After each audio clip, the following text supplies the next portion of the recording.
Well, thank you very much. Tonight I'm going to be talking about a study that came out in February of 2015.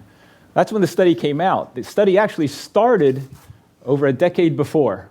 And it started when the Chief of Staff of the Army came up to the Army War College and said, I think we have a problem with innovation in our junior officers.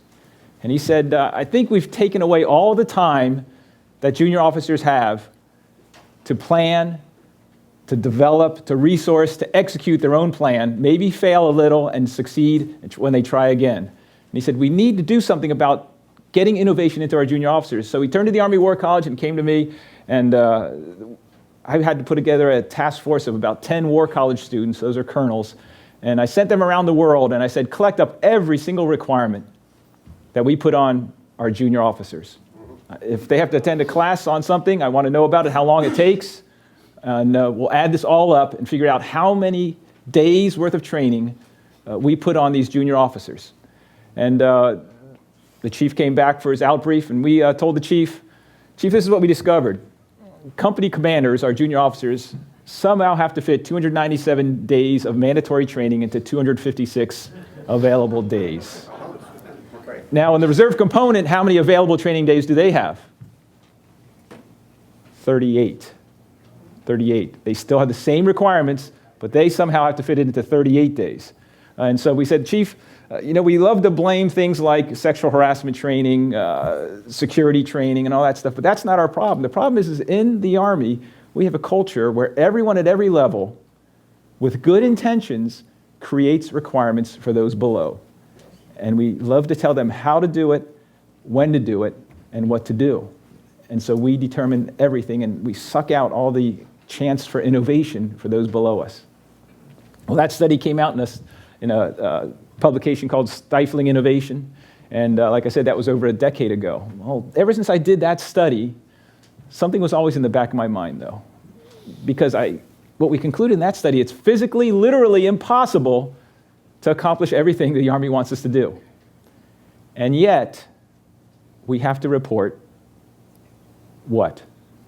That we did it. We have to report that. Saying I didn't do it is not an option.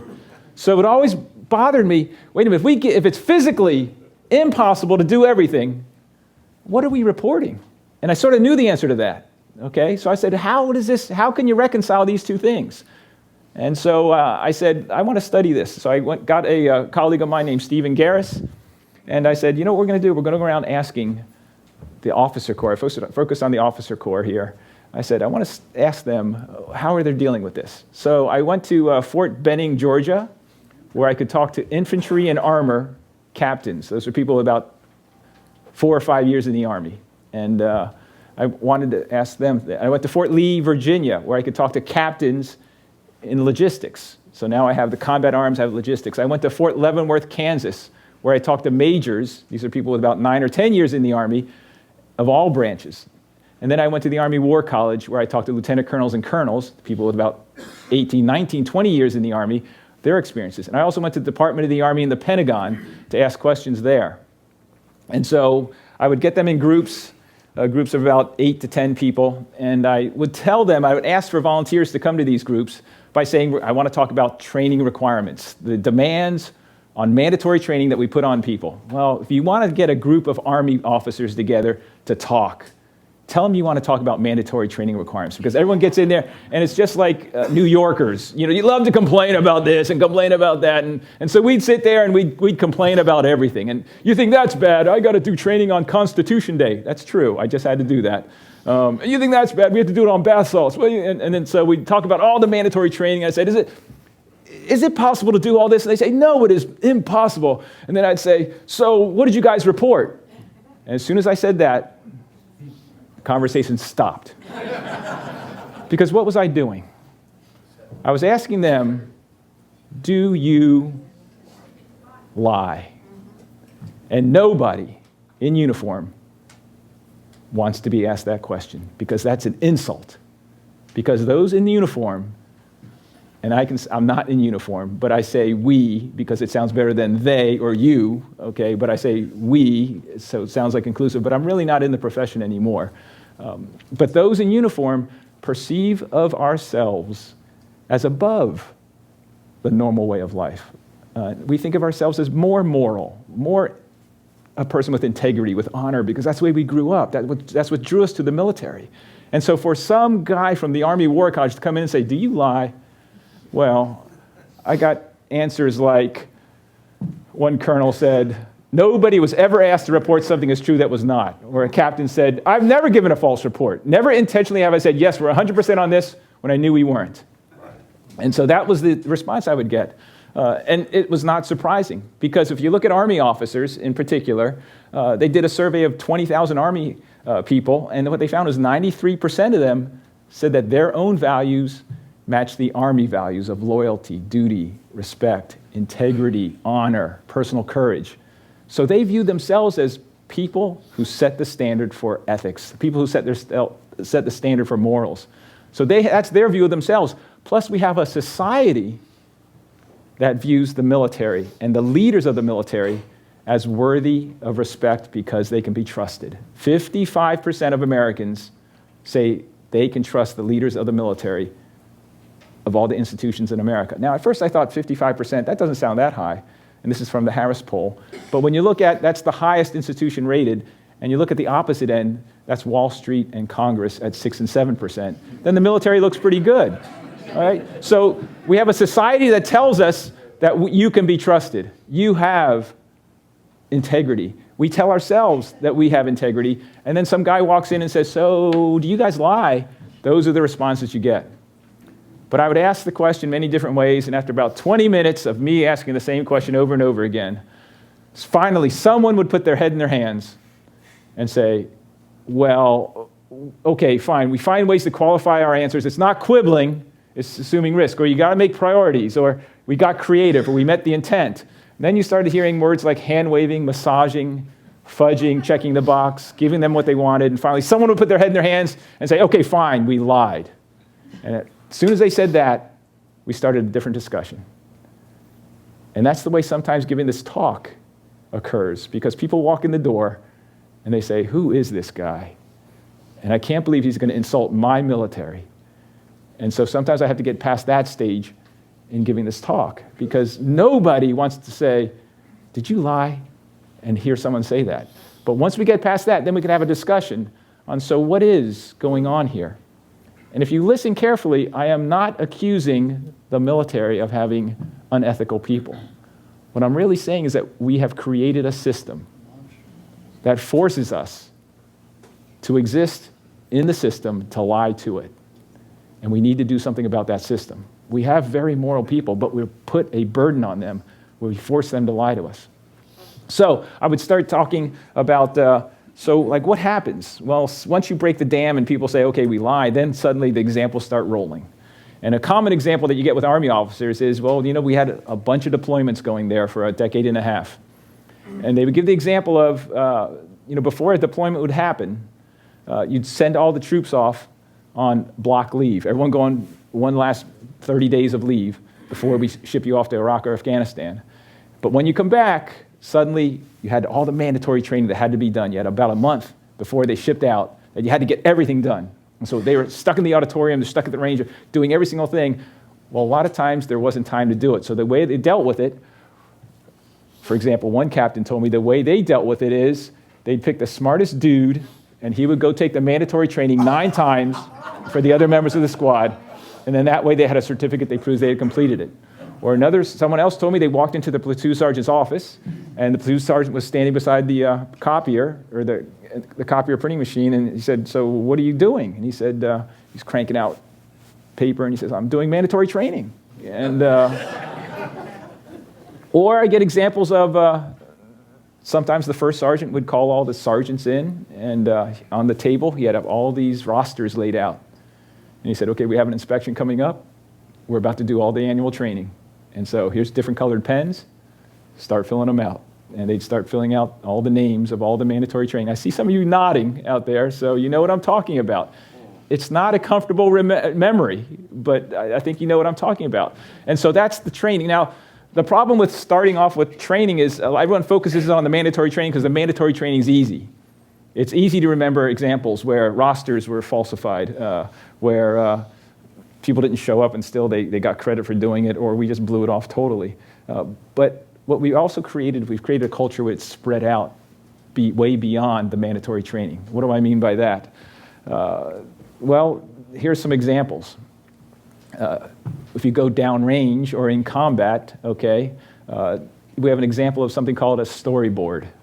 What a storyboard is well, it used to be that when someone came back from a combat action, a patrol, they would sit down with the intelligence officer and unload everything they saw, everything they experienced, so the next person going out could have a better knowledge of the situation. What we do today is we ask them to fill out a storyboard, a PowerPoint slide that gives all the information that you could think of. So they put pictures, they put maps in it, they put a description of what happened. But what we've created is a system where no matter what happened, I want a storyboard on it. And we want it right away. And so what we have are a lot of junior officers coming back from patrol, exhausted. They have got another patrol in 4 hours, and we sit them down and say, where's the storyboard? I need it. And so what they started doing is they start copying and pasting from old storyboards. Or they don't do the storyboard, or they make it up because it's too hard to go into detail, because they say I could either spend time working on this or getting ready for my next mission. And so storyboards became an example that I heard about how this is now not just mandatory training anymore, it's actually something that makes a difference. But there's also other examples. In the old days when I wanted to go on leave, I had to turn in Department Army Form 31, request for leave. And in there I'd say, this is how many days leave I have, I want to take leave. Today, when a soldier wants to go on leave, they turn in Department of the Army Form 31 also, but they also have to turn in a vehicle inspection. They have to turn in tickets to prove that they have a return ticket. They have to turn in their leave and earnings statement to show they have enough leave. But they also have to go online and fill out something called TRIPS, which is Travel Risk Prevention. And what TRIPS does, it asks them questions like, how far do you plan on traveling? When are you going to stop? How often are you going to take breaks? Did you get a complete good night's sleep the night before? Are you on prescription medicine? And so instead of a soldier saying, well, I feel like driving to Indianapolis, and how are you going to do it? Well, I'm going to drive 8 miles over the speed limit. I'm going to turn the radio up. I'm going to sing loud. I'll roll the windows down, and I'll have a Monster drink right there with me. Instead of saying that, what they do is they start telling this. Well, what do you think they start telling it? They tell it everything it wants to hear, because they won't be able to go on leave until they turn this in. And so that's an example of an administrative requirement we put on people, that you have to fill it out correctly, which correctly doesn't mean truthfully, but you have to fill it out correctly if you want to go on leave. Another example is our officer evaluations, or our ratings that we do. And now, I'm not talking about what's written in them, because we could go on forever about ratings and what's written in ratings, okay? But the way we do it in the Army is that you fill out a rating, but before you fill out the rating, you have to turn in something called a support form. And a support form is the rated person lists all their objectives. What would you like to do during this next year? Well, I think I'd like to get this done, and here's my goals, okay? And so what we do is we sit down and we counsel the person on that. Okay, this is good, this is good.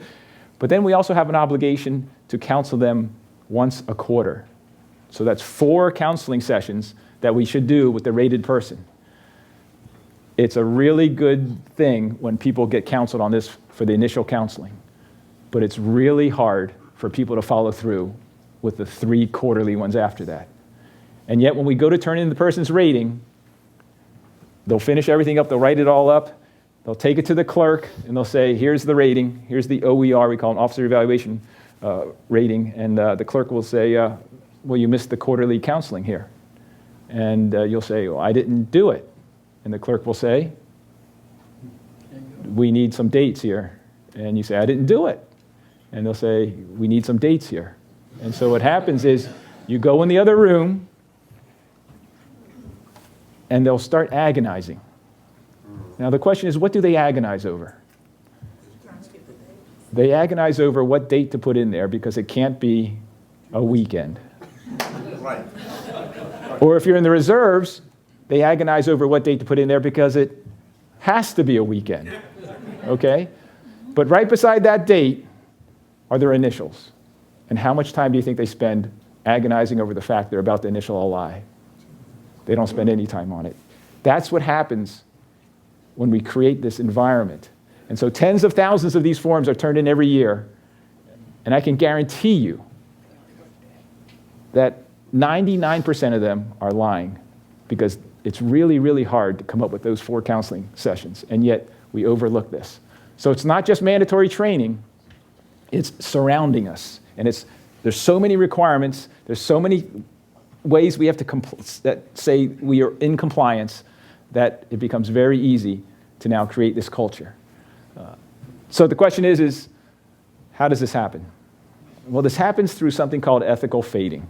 And what ethical fading is that just like I would, if I walked up to anyone saying, well, do you lie often? The answer would always be, no, I don't lie often. Because what we do is we don't call these lies. What happens with ethical fading is we take the very stark black and white of a lie and we fade it away. We take away the moral colors of an ethical decision and we make it a business decision or a decision just to get something done. It's no longer a moral issue. It's no longer an ethical decision. It's what everyone does, or it's what we've always done, but it's not a lie. And that allows us to live with ourselves. So how do you ethically fade things? Well, the first thing you do is you change the words. You don't call it a lie. You call it fudging, or you call it giving them what they want. Or a lot of times we use the word we're prioritizing. To be creative with it. We use those words because nobody wants to use the word lie. One of the best euphemisms that someone told me is like, it's not lying, it's good leadership. That's what it was. They viewed it as good leadership. And so you see how ethical fading kicks in. Did you ever lie? No, I just exercise good leadership. Okay, if that's what you want to call it. So that's one way. The next way to ensure ethical fading is numb me to death with it. Amen. Ask me to verify, to sign, to do something over and over and over again, and you know what? It'll wear me out, and I'll forget that my honor, my integrity is on the line, that my signature, that my word, that my initials actually mean something because I'm so numb to it. So for example, in the Army, every year we have to fill out an online statement that says, I have read and understand the above requirements concerning the use of Army access systems. That's to use the computer system. I have to sign that every year. Now, it would be fine if it just said, I agree. But it says, I have read and I understand.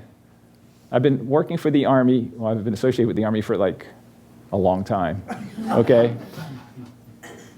This is taped, but blur this out, okay? I don't think I've ever read, okay, the 1,800 words that I just agreed to. But I am so numb to this that I'll agree to it because I want to get on my computer. In England, they did a study where they offered free public Wi-Fi. And what they wanted to see is what were people willing to agree to. And so on the first line, the splash page comes up, you want free public Wi-Fi? Okay. Do you agree to give your firstborn child? How many people do you think signed up for that? All of them did. They had to shut it down, okay? Because we are so numb to that now. You know, our word on that is like, whatever, let's just go for it, okay? So ethical fading, first thing, don't use the word lie. Second thing is numb me to death, and I won't even recognize it as something I have to tell the truth on anymore. Another way to ethically fade is increase the distance to the dishonesty, okay? When I talk to officers, we all agreed they would never lie to me face to face. If I asked them a question, they would tell me the truth. And I knew, I go up to any military person, I ask them a question, they will tell me the truth. Put something in between us that gives them an out, they'll run with it. What do I mean by that? If you want a clear post, in the Army, your 3 years are up, it's time to move stations. You got to walk around to all the different people and get your clearing papers initialed. Well, you go to the one lady in white tennis shoes, and she says, if she asks you straight face to face, have you been briefed on the sponsorship program? What are you talking about? Okay, we'll tell the truth. Well, but if now the way we do it now, have you been briefed on the sponsorship program? You get out your access card that has a little chip in it, you put it in your computer, and all you push is enter, and it digitally signs it. That gives us enough distance. I'll lie to that computer. I won't lie to her, but I'll lie to that computer. Or in the Army, what gives us a lot of distance is briefing charts, PowerPoint. That gives us some space. So if I brief this and they say suicide prevention, right there, all, 100% green. That just gave me some distance, okay? That I can now say, yeah, we're green, as opposed to, you mean to tell me you had 100% of your soldiers at suicide prevention training. You didn't have any in the hospital. You didn't have any off temporary duties on place. You didn't have any missing that day. You didn't have any appointments. You had 100%. Well, that gets a little harder to tell the lie, but it's a lot easier when we're hiding behind something like a briefing slide. We're green, and then everyone's good, we move on to the next one. So don't use euphemisms, numb us to death, and get some distance so we don't have to say it face to face. But sometimes when we tell a lie, we sort of know it's a lie. We know deep down inside it doesn't produce a good feeling in our stomachs, and we say, I'm about to lie. But so then the way we get around that is we rationalize. We say, I might be telling a lie, but it's for a good reason. And the number one good reason in the Army for telling a lie is because the thing I'm lying to is dumb. Okay, it's a dumb requirement. I don't know why you're asking me this, okay, and it doesn't deserve to be told the truth. So somehow we convince ourselves on the scales of justice, I am restoring sanity to the world, okay? So get this question out of my face. I'm just going to give it this, okay? You know what I'm talking about there, okay? But there are some, well, look at this example. Okay, I had one officer told me this. He said, you ask anyone in this room the purpose of declaring a troops in contact, this is during combat, casualty evacuation, we definitely know why we do that stuff and why we're reporting, and people jump. They're timely, they're accurate. But then he adds, but some of this stuff is, you need this for why? Show me in the reports guide that we use that this is actually a required report, because right now, it seems like you're just wasting a unit leader's time. So if it's a real report, troops in contact, we'll send the truth on that. But if it's a dumb one, you're just wasting my time. I'll give you what you want. Yet some people say, I'll tell a commander the truth every time. His staff, 70%, okay? Because we'll go with what's important. So the rationalization, if it's a dumb requirement, it deserves a lie. But there's another rationalization that we use in the Army, and that is a lie is okay if it's for the mission or for the troops. For example, this was a captain who platoon was being, they were doing a relief in place, so they had two lieutenants, one new, one old, and an improvised explosive device goes off. And he says, I falsified the traumatic brain injury report that changed the distance from the IED strike to where one person was standing. So that way someone didn't come back down and stick a finger in my commanding officer's chest and say, you need to evac that lieutenant right now. If I do that, I'm going to put my boys in bags because they don't have any leadership. That ain't happening. I owe the parents of this country more than that. He knows he's telling a lie, but he says, it's not for me. It's not out of self-interest. I did it for them. I did it for the troops, but he knows it's a lie. Another officer said, we had to spend money. We got a lot of money for putting up schools or putting in water or putting in education in towns in Iraq or Afghanistan. And they said, a lot of times we got a lot of money and we didn't spend it on that. Instead, we spent it on getting showers for the troops when they came back after patrol. It wasn't for us. It wasn't for me. It was for them. And so that was a rationalization. I knew it was a lie, but it was for somebody else. But the question is, okay, fine, I understand what you're saying. So what? So what? Maybe it's always been this way. Maybe the Army always will be this way. Maybe it's always been and always will be when you walk into the supply room and you see some stuff sitting on the floor and you look at the supply sergeant and say, holy smokes, where'd all this stuff come from? The answer should and always will be, don't ask. Right? Well, it has been this way for a long time, but the question is why don't we just leave it the way it is? Well, first of all, it's getting worse. When we look at all the requirements we put on junior officers, when we look at all the requirements we put on units, when we look at all the requirements that we put on anyone below somebody else, the Army is like a compulsive hoarder. We love to create requirements, but we never take any away. We never say, let's get rid of this, let's get rid of this. We love to add. So the cumulative effect has driven the amount of requirements we place on individuals, we place on units, sky high. The other thing is that technology has kicked in. And what technology allows is any staff officer to ask any inane question and it automatically generates a request for information. And so people have to spend time answering those. And we could reach all the way down to individuals now, where in the old days, I never did any online training. Now we have everyone doing online training. And so everyone's bombarded with technology. And you combine that with our ID cards, where now we can digitally sign everything. Suddenly we could get commanders to verify everything. We have to sign everything, certify everything. Technology has driven it so that not only do we have more requirements, but now we have the ability to check compliance with all those requirements. The other thing that's happening that makes it different is we're a professional army. And so we hold ourselves to a higher standard. But when you hold yourselves to a higher standard, it sometimes leads to hubris. We're above that. And so we don't recognize that we're still human. So you put those three things together and say, we better change something. Because if we don't change anything, if we just leave it the way it is, 5 things happen. The first thing is if we leave things the way they are, every individual gets to determine what's right and wrong. Every individual gets to determine what are you allowed to lie about. And so when I give examples of storyboards being lied about, some people say, yeah, we did that all the time. Other people sit there and hear that and they say, wait a minute, people lied on storyboards? Are you kidding me? That's real intelligence. I can't believe people lied on storyboards. Or in the Army, we have something called a negligent discharge. That's when a weapon goes off inadvertently. And some units said, well, you know, if it was an honest mistake and no harm was done, we didn't ask for an investigation to be done on a negligent discharge. Other people said, you didn't report negligent discharges? That's a breach of discipline. You must report that. And so if we leave things the way they are, everyone gets to determine where is that line that you're allowed to lie about and you don't cross. The funny thing is everyone thinks that where they draw the line is at the exact right place. And they convince themselves, no, I know where to draw the line, even though it might differ from somebody else. So that's the first thing that goes wrong. The second thing that goes wrong if we leave things the way they are is that you can't trust anything. Amen. You don't know what to trust. All the trivial lies, well, we don't know if you think that's a trivial lie, and I don't think it's a trivial lie. And so what do you trust? And so what happens, it starts to build. And so when a unit shows up in Iraq and they say, okay, you have to train this Iraqi unit, they're going to partner with them. And how would you grade them right now? Well, they look around yellow, amber, or red. Go green, amber, or red. We usually give them amber, which means they could use improvement.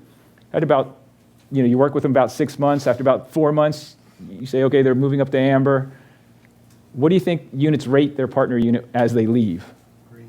They're green. Okay, next unit comes in. What do you think they rate them?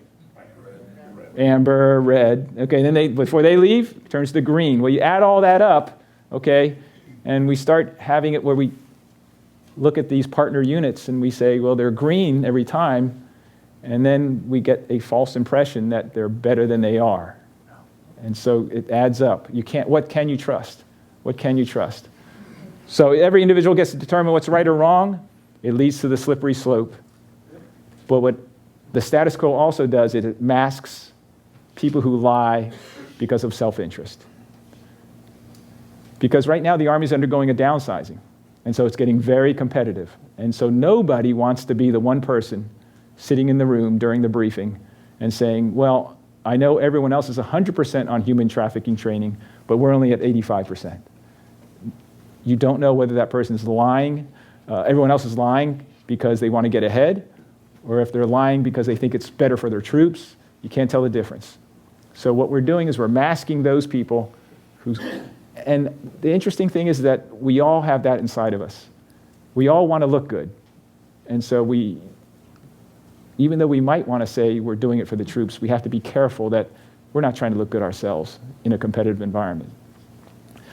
But another big reason why we can't let things the way they are is because if we leave things the way they are, what we're doing is we're creating the way to become a hypocrite in the Army. How to think and say one thing and how to do another. Because we start teaching our young officers, if you want to get along in the Army, you got to tell them what they want to hear. And we do that inadvertently. Now, I used to think we did this while they were in the Army.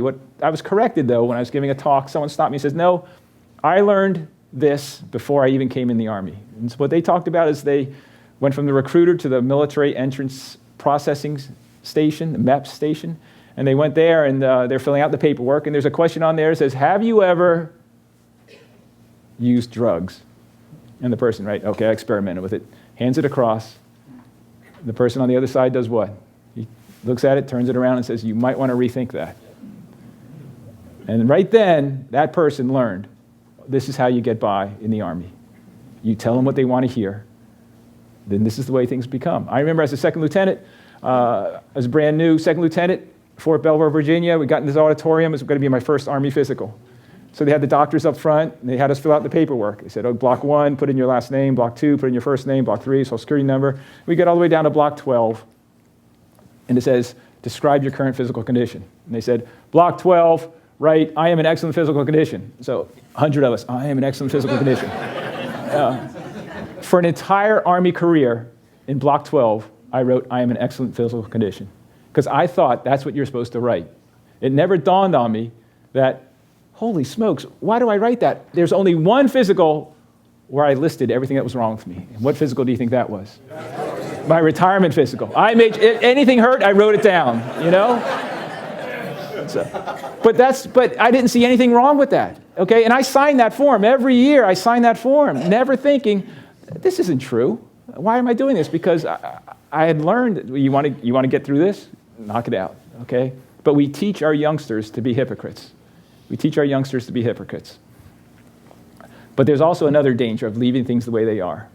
And that is, you see, the Army's a profession. It's not an occupation, it's a profession. And professions are experts in what they do. Professions develop their own. Professions earn the trust of their society. But professions also police themselves. And so when medical doctors have a problem within their professions, the American Medical Association will step forward and say, we need to straighten things out. When lawyers have a problem, the American Bar Association will step forward and say, we need to straighten things out. When something goes wrong in the Army, if we don't fix it, somebody else will. And so if we don't address this problem, someone else might step in. Someone like Congress. Well, maybe do you think I would ever get an email like this that says, hi, Lenny, I recently read an article about the burdensome mandatory training requirements faced by the military. As a current legislative staffer, I figured I could actually help provide a solution for the problem, at least for statutorily mandatory training. Are you ever in Washington? If not, could we schedule a time to talk on the phone? Also, do you have a list of all of the unit's mandatory training requirements? Would love to see the entire list and possibly determine some courses of actions to eliminate some. Thanks a lot. Do you think I'd really get an email like that? Yes, I did. Okay? So when I got this email, I said, holy smokes. It's exactly what I was worried about. If we don't fix it, Congress will step in. See, the Army had a problem, the military had a problem with sexual assault. And Congress said, we'll take that. The military started having problems with Uniform Code of Military Justice. The Justice Congress said, we'll take that. If we want Congress to step in, we do nothing. 2 weeks ago, I just got off the phone with the GAO, and they said, we'd like to know how you did this study, because we're attacking it too, on behalf of Congress. If we want to be a profession, we have to police ourselves. So we can't let things rest. Well, this study came out with 3 recommendations to take care of this, okay? 3 recommendations. Easy to say, easy to write, but really hard to do. The first recommendation was, if we're going to deal with this problem, the first thing we have to do is we have to acknowledge the problem. It's really hard to acknowledge, but it's really hard to acknowledge by one subpopulation of the Army. What subpopulation of the Army do you think is this difficult to address? It's very difficult for senior officers to address this. Now, why would that be? Well, they grew up in this system. They might have made the system. So not only did they drink the Kool-Aid, but they helped make it, okay? But also they succeeded in the system, okay? But also, and looking at the color of hair in this room, you might agree with me, okay? The older we get, the more we romanticize the past. And so we don't remember all the times we did something because we don't want to remember it. And so it's really hard for senior leaders to think back and say, yeah, we said that too, so we have a tendency to romanticize. But the other thing is that senior leaders often don't experience what mere mortals experience. So when a general officer wants to go on leave, they don't sit at the computer and fill out trips. They don't do a vehicle inspection. They don't sign all the paperwork saying, I've got all my mandatory training done. No, they turn to their aide and say, put me on leave. And that's it. Okay, so they don't experience the crush of requirements that we've placed on the entire force. And so when we talk about, oh, it's so burdensome, they sort of look and say, I'm not sure what you're talking about. I once had a major sitting in the audience when I was giving this talk, and he raised his hand and said, when you say training on bath salts and human trafficking, what are you talking about? And I said, you've never had training on bath salts, which is mandatory for us, or human trafficking. He said, no. And I suddenly realized he's a perfect example. Where do you think he was during all those trainings? He was doing something, but someone did what? Someone added his name to the roster. And he had no idea what I was talking about because he was always exempt from all that training. We have to acknowledge the problem, but it's very hard. The more senior you go, the less you feel the crush, okay?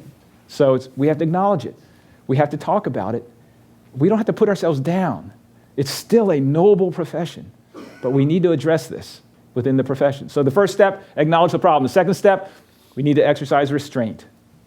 Somebody needs, at all levels, have to say, you know what, let's put a hold on this because we're out of control. So at the senior levels, what this means is you might have to tell a constituent, a congressperson, a shareholder, tell them, you know, we think that vaping is becoming a problem in our society, but we don't need another hour-long block of instruction for our soldiers. Or maybe we'll do it in 2 years. Or maybe we'll do it some other way, but we can't keep adding on to all this mandatory training just because it's an issue that goes on. In the Marines, every Marine has to take training on tobacco cessation, regardless if they smoke, right? At the Army War College, people as old as me, we have mandatory training on fetal alcohol syndrome. Someone better break the news to my wife that, about the dangers of that, okay? Because I don't think we're having kids anytime soon. So, but we need to exercise restraint. So that's at the highest levels. At the middle levels, we can't listen to this theme and say, well, you know, who's doing this? Weak leaders. They don't have the personal courage to say no. Or it's bad units. No, we have to acknowledge that, no, we're an unrestrained army. We create requirements all across the board. So, acknowledge the problem, exercise restraint. And the third one is, we need to lead truthfully. What does that mean? Well, that means we have to start thinking about the decisions before they happen instead of afterwards and saying, wow, that was a bad decision. So what do I mean by that? It means that someone needs to step forward and say, do you want me to tell the truth? Do you want me to tell the truth on this? Or do you want me to tell you what you want to hear? Because I'll lie to you if you want me to. If I'm required to lie to you, I'll lie to you, but I want to tell the truth on this. We need to do that at all levels. And so an example of this is at the Army War College. We have a lot of academics at the Army War College. And so they have to go to professional conferences. Well, it's hard to go to a professional conference because the GSA went out to Las Vegas and had some shenanigans go on during their conference. And so they clamped down on the whole government and said, if you want to go to a conference, you need permission from, you name it, it's up there. For the Army War College, we had to go to the Joint Staff, to the J7, and ask permission. And we had to say, these people need to go, it's mission critical, and this is why they need to go. So we had 2 academics at the Army War College wanted to go to a conference. Our provost, second in charge at the Army War College, sends an email to the J7 and says, hey, these guys would like to go. But he says, we just had a study come out here at the Army War College that says we have a system, we have a culture that forces us to lie. And you want me to say it's mission critical. It's not mission critical. The Army War College will not cease operation if these 2 academics don't get to go to their conference. But it's important for their professional development. So I'm asking, can they go to their conference for their own sake, but it's not mission critical? That note goes up to the J7. J7 reads it. Their response back, first response was, I used to be a Marine, I'm a Marine retired colonel. We didn't have this problem in the Marines. The second thing was, is it mission critical? To which our provost wrote back, yes, it's mission critical. Okay? Now that's important because two things. First, he took the burden of saying, what do you want me to say? And placed it on them. And they said, you got to tell us it's mission critical. But they understood. The second thing is just a month ago, they changed the policy and said, you don't have to say it's mission critical anymore. And so what happened was it took someone to lead truthfully to say, why are we lying? Why are you forcing us to lie on this? We don't need to do that. Let's be honest. And so if we lead truthfully, we can start eating away at it. Now, the thing is that you can't be an idiot either, okay? So you can't walk into a meeting and say, well, we're at 65% of this, 55% of that, because that shows incompetence, okay? And you can't be the only one. So what it needs to happen is, for captains who go in to brief their battalion commander, they have to get together and say, okay, let's try to tell the truth on this. Okay, so let's tell them the truth on this. Let's tell the boss the truth on this. The boss would never tolerate the truth on this, so we'll tell him what he wants to hear. And we'll tell the truth on this, okay? But you see what I'm saying? You push that in there, and the boss says, wait a minute, last month you guys were all 100%.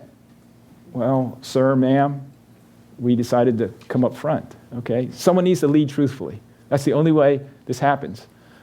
So those were the three recommendations that came out with the study. The study came out in February of 2015. Now, I'm not stupid, so before the study went out, I sent it to the Chief of Staff of the Army's office, the Office of the Chief of Public Affairs, and the Office of the Chief of Legislative Liaison for the Army. And what do you think the responses back were? Nothing, okay, because they didn't read it. They just said, go ahead, go ahead, whatever, it's another Army War College study. So middle of February, I put this study online, okay, just posted it online. And I'd like to tell you about the reaction to the study. Okay, now I have 3 phases of the reaction to the study. 3 phases. The first phase, well, I'm at the age now where a lot of my peers are senior decision makers in the Department of the Army, okay, and so they work in the Pentagon. And I started seeing a lot of cards and letters coming in when this study hit the internet. And I got one email from a friend, and it sort of reflects the senior officer response, okay? And, well, actually, the way the study came out is, first thing, it popped up in the Washington Post the very next day. Then it popped up in CNN, and then the Army Times put an article out. And the Army Times actually put a good article out. Time Magazine put something out. Army Times put actually a good article out. What's interesting about the Army Times article is the picture that they put in there. And so here's the email I got from my friend, okay, who works in the Pentagon. And what he wrote was, first of all, the subject was Army War College study published. Researchers conclude that lying in the Army is common, okay? And he writes, Lenny, really? And then he writes, just how twisted is the media take on your research? Now that showed me something. And what it showed me what? He didn't read it. Is that surprising? No, senior leaders don't have time to read it. And when you hear, there's a study came out from the Army War College called Lying to Ourselves, Dishonesty in the Army Profession, immediately their hackles go up. They said, oh, great, another guy trying to make a name for himself, pointing fingers at senior leaders, saying we're a bunch of unethical people. He doesn't read it. All he does is read the headlines. All he did is read the headlines, and he says, how twisted is, well, you know what I wrote back? Read it. Read it. Read it and you tell me. Why are you asking me? Okay? But this was the reaction.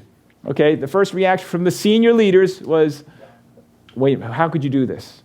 We're stewards of the profession. Senior leaders say that, and you're attacking the profession. And so when I went around briefing this to senior leaders, I would get a lot of cold stares. I got questions like, oh, I question your methodology in this.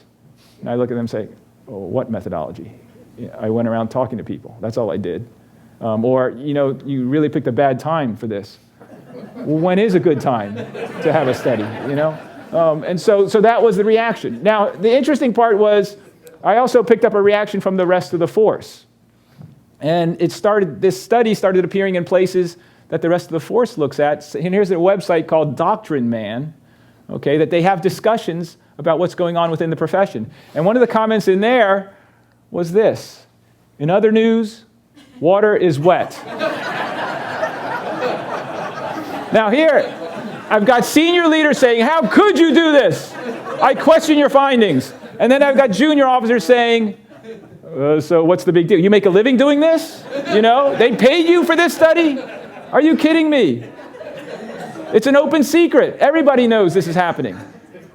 And so that revealed something about our profession, though. And what I discovered was that you could really divide the profession into those who finished brigade command, those about 22, 24 years in the Army, okay, and everyone else. And what I found was that the juniors say, we live this. This is our daily lives. All you need to describe exactly what we live with. It's the way to survive. This is life. But for the seniors who looked at me and said, well, wait, before you attack, what's going on?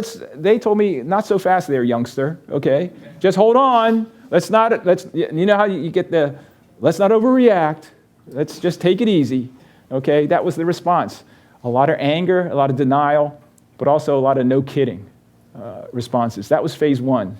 And you try to imagine what goes through my mind, okay? Because you're insecure when the thing goes out there. It's like, are you going to believe me? Or are you going to? And so you get all these reactions. I'm saying, I have no idea what to think now because I'm getting these two conflicting reactions. So that was the first phase. The second phase was I started seeing bureaucracy bend. And so I started getting emails from the Department of the Army G3, which is their operations and training.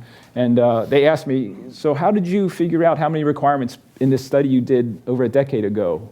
I could see that they were wondering, did I do it scientifically or did I just make it up? And so luckily I had the Excel spreadsheets that the Army War College students had given me every single requirement, and I sent them that, and I'm sure they looked at it and go, okay, fine. You know, he did it scientifically, okay? And so what was interesting, though, is I got an email, okay, from a major at San Antonio who said, please don't use my name with this. He said, but I think you might find this amusing. And so he gets an email from March 4th. The thing was put out in February. And March 4th, he gets an email from saying, here's a tasking. It's a short suspense, which means it's due really quickly. Mandatory reporting. And it says, here's the task. Identify mandatory training and non-training reporting policy requirements not listed in that's the Army regulation, has all the mandatory training, that leaders, company grade and above, must submit to higher headquarters in order to show compliance. That's an exact quote out of the study. So someone said, we need to get a handle on every single requirement done to mankind. Matter of fact, it's the same thing that I did that took me 9 months. And in this one, they sent it on what day? March 4th. Less than 24 hours. They come up with every requirement known to mankind in less than 24 hours. What they didn't understand was, what was the study about? If you give someone a dumb requirement, what do? You lie to it. Okay, so who knows what kind of answers? But it was heartening to see someone is trying to get a handle on this. Not the way I would do it, but someone is trying to get a handle on this. Okay? More recently, something called Headquarters Department of the Army Executive Order 002-16 came out. And in that one, they said, at 2-star level, a 2-star general, they can pull a requirement away from the troops. Okay? And they said, we'll try to protect companies. We'll give them 45 days where whatever they have planned, once we're within those 45 days, we won't mess with them. Okay? And that's what Headquarters DA Executive Order 2-16. Now, when that came out, I said, I'm going to send this to my mother. Because I wrote a study that actually led to a change in policy, okay? And I'm going to ask for a massive increase in my pay for the next renewal when this happens, I actually changed something.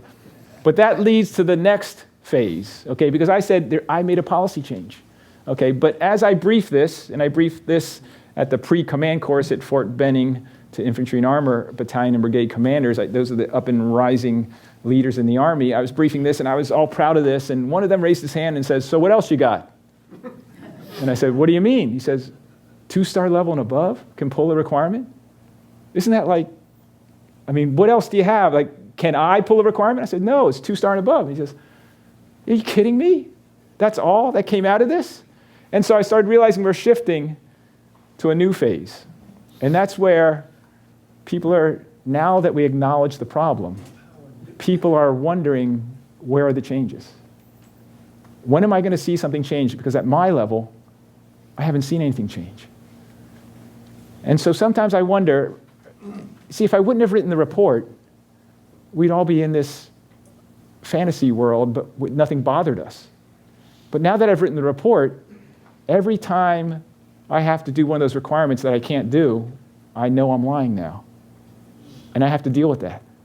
And so I have to say to myself, I'm now doing exactly what I said we shouldn't be doing, but the system hasn't changed enough that I still have to do this. So every time I travel, there's a little requirement I have to write that I cannot do this via video teleconference. Could I have done this via video teleconference? Yeah, I could have. Did I say I couldn't? Yeah, I said I couldn't.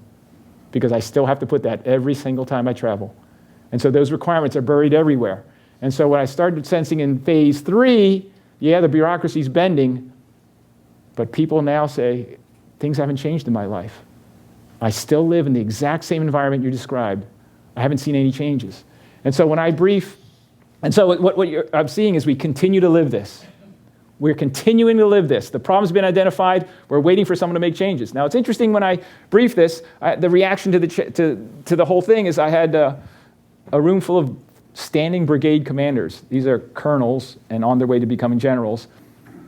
They said, who did you brief this to? And I said, why, who do you think should get this briefing? They said, you need to brief cadets. I said, why? He says, that's where the change is going to be made. We need to work with the cadets. I said, okay. I briefed this to cadets, and what do you think they asked me? Who did you brief this to?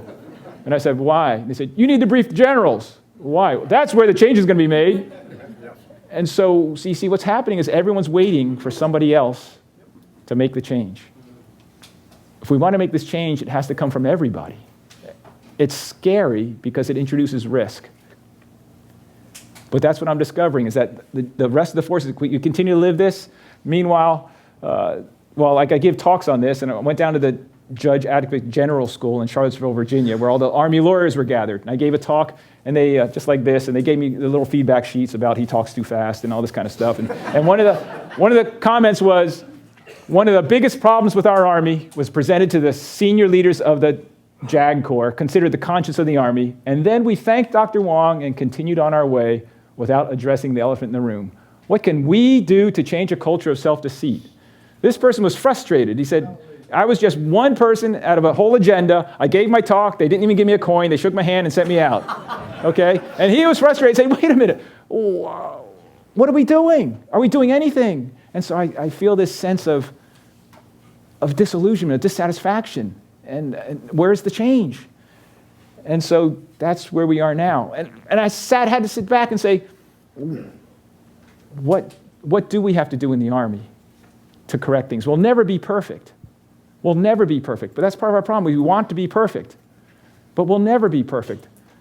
So how do we get back to the way things used to be if they were ever the way things should have been? Okay? How do we? And I had to ask myself, where does all this come from? It doesn't come from evil people. Every requirement is made by someone who's well-meaning. Every requirement is made by someone who says, you know, we have a problem with this. I think I could solve it with this. And they create another requirement. But where we went the wrong way is that we looked at our organization, our profession, and we said, you know, back in the old days, when someone wanted to go on leave, they turned in one form. That's when I was in the Army. And if someone didn't come back off a leave, we didn't go to the filing cabinet and pull out that stack of forms that said, well, he's supposed to stop every 2 hours, and all this kind of stuff. If someone didn't come back off a leave, where did we turn to? Well, we used to turn to a leader. We used to turn to their non-commissioned officer and say, where did Jones go? Well, Jones went on leave. Did you check his vehicle before he left? Did you check to see if he had enough money to come back? Does he ever return a ticket? And we'd hold his supervisor responsible for making sure everything happened. Well, someplace along the line, we lost the trust in the supervisors. Someplace along the line, we said, you know what, we can't trust them because we can't sleep at night when he tells us everything's fine, because you just can't trust people. And so what we said was, well, if you can't trust people, we could replace leadership with a process, a system, checklists. And even though deep inside we know those checklists are lying to us, we feel more comfortable with a checklist. Because a checklist will make us feel good that everything's fine, That's what we've done. We've replaced leadership with systems. And in the Army, if anything we should specialize in, it should be leadership. Society talks about, what about personal responsibility? Yeah, that's good. But in the military, we specialize in developing leaders. And so yes, personal responsibility comes in, but we should rely on our leaders to figure out compliance, to figure out, have they been trained, to figure out, has it been done correctly? And we shouldn't expect people to be perfect either, though. Well, how much did you pay to come to this? I think you paid nothing, so hopefully you got your money's worth.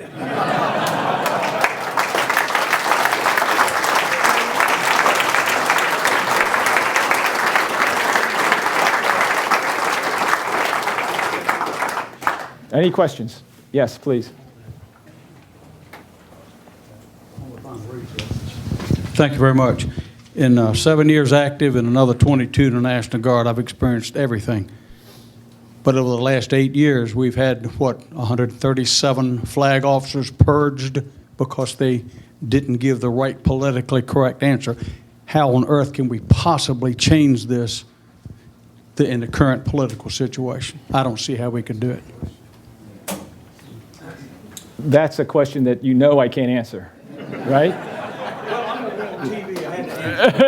Right. Yeah, the answer is that doesn't mean do nothing, but that's acknowledging part of the problem. Exactly right. Right there, please.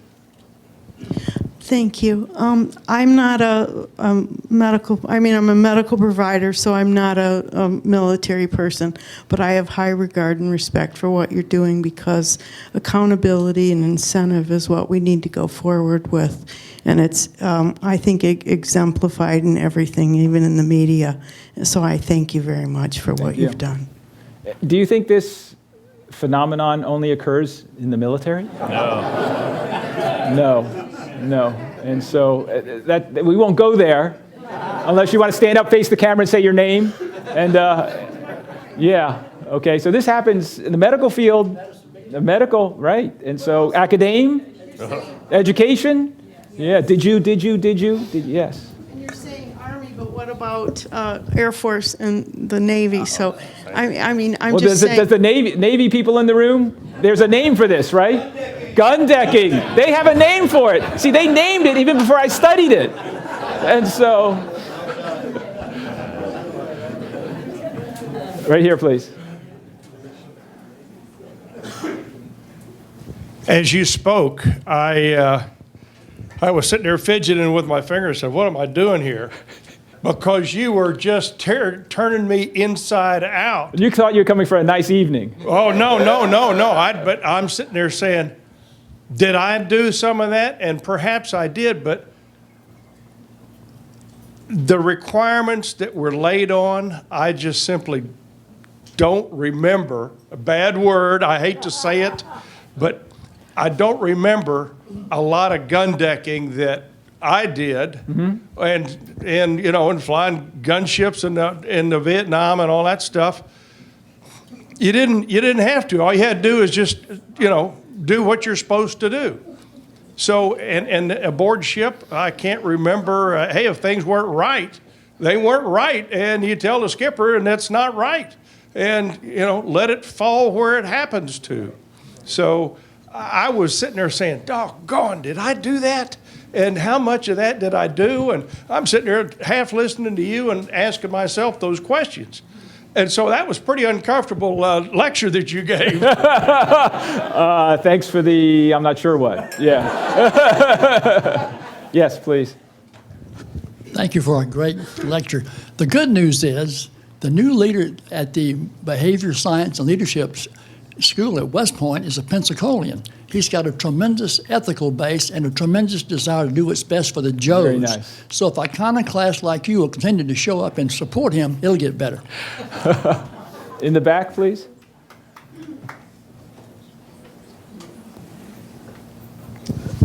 There's a phrase, it's not the crime, it's the cover-up that's usually the worst. And I was wondering if you could talk about the culture of covering up, because whenever you don't do training, we sign something that's not true, and there are consequences. Well, then if they investigate that, basically people can be exposed for fraudulent activity. Right. I was wondering if you could talk about the culture within the Army about that. I had an experience serving overseas as a Foreign Service officer. Form came to my desk. I checked it. Turns out that for 10 years it had been signed and there had been fraud. And I was astounded at basically the response to me discovering that was, how do we cover it up, sweep it under the rug because it's going to ruin people's careers that have signed this before. I was wondering if you could talk about that. That's real. Right, and that's part of reality, that there's some of that going on. If you take a very, very cynical look at what I just briefed, you say, no, even though he said that every requirement was well-intentioned, you could turn that and say, no, I don't believe that. I think that's because they're trying to CYA, that they're looking for plausible deniability. So if someone commits a suicide, we go in the filing cabinet and say, no, he sat in training. It's not our fault, right? And so there's some truth to that, but I was a staff officer. I know that people make their livings coming up with great ideas for other people. And so I think that's part of it true, but I don't want to deny that what you experienced, that what you just described, that's working with humans, and that goes on. And so what we don't want is to go on the paper trail to find out what happened. I think what we need to do is go to people and find out. And so you can't be hiding behind a piece of paper and saying, no, I got right here, they underwent MRAP rollover training. That was a large one. And even though the person never did it, we have a signature here. Don't hold me accountable for that. I think we hold people accountable, not paperwork accountable. Time for one more question. In the back.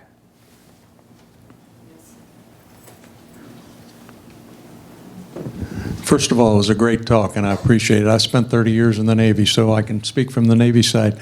But I would tell you that if the changes don't come from the top, to ask your captains, your lieutenants to try and make changes within a system like this, it's not going to work.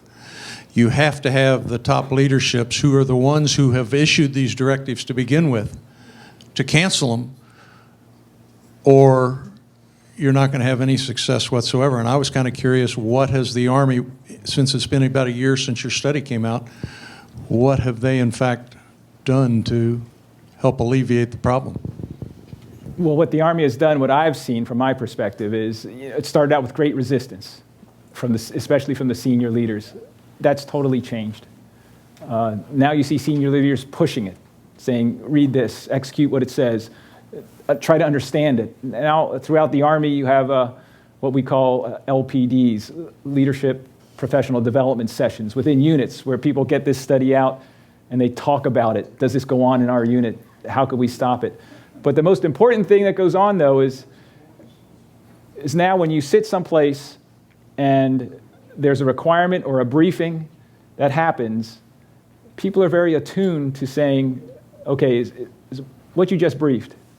No one's saying this, but everyone's thinking, is what you just briefed, are you just trying to make me feel good by telling me what I want to hear?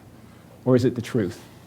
And so we've sort of pulled back the veil and said, no, now that we all know that we're all susceptible to lying, because we all are, what is this really? What is exactly going on? Because if everything's too perfect, then we should be suspect. So have things gotten drastically better? No. It takes forever for a culture to change.